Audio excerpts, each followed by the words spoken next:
Education Secretary Linda McMahon testified before the Senate Appropriations Committee today about the fiscal year 2026 budget. Thank you for having me today to represent the goal I share with my boss, President Trump, to responsibly eliminate the federal bureaucracy, cut waste, and give education back to states, parents, and educators.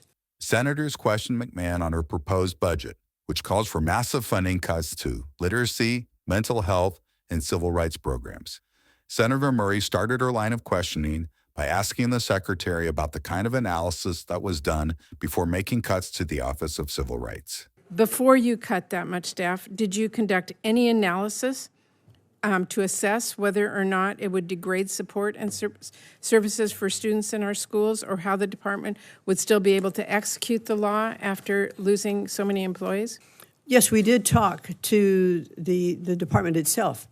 But did you do an actual analysis? OCR. What we looked at across was how can we restructure the department so that we can maximize the use of the people who are there. So what we did was in like training manuals and things of that nature to look at it and say, okay, we can better operate if we focus on So this was a specifically. conversation. You didn't do an actual analysis to determine what the effects of this would be?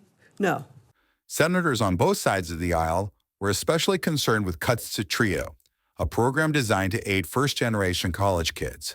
Could you explain why the administration has decided that TRIO programs are not worth the investment that they make in people's lives and the robust bipartisan support that they enjoy due to their success?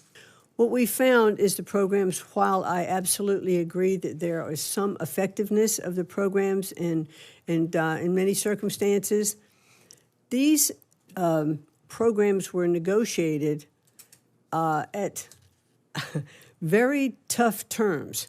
Towards the end of the hearing, Senator Mullins gave the secretary a chance to defend the cuts. Well, I do believe that as we have combined a lot of our competitive grant programs to a simplified funding measure. So we have cut the total amount. However, as I was mentioning earlier, the amount that is going into the states will be in some states call it a block grant or a single allocation to that state, and it'll be controlled by those closest to the child. To keep up to date on the latest Congress news, stay tuned to Congress Clips, and thanks for watching.